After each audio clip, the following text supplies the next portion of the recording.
was one of those nights where everything just seemed to drag on forever.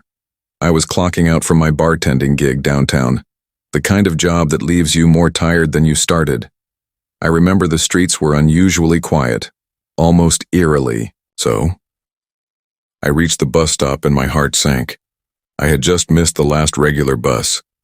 The streetlights cast long shadows on the pavement, and a chilly breeze made me pull my jacket tighter. That's when an old, unmarked bus, the kind you see in movies, creaked to a stop in front of me.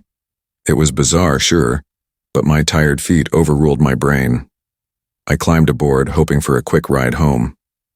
As I stepped onto the bus, a wave of unease washed over me.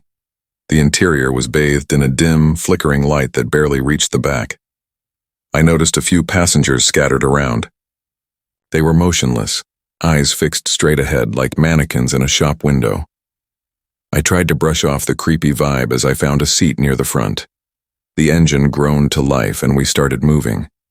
I peered out the window, expecting the familiar sights of my road home, but instead we veered off into streets I didn't recognize.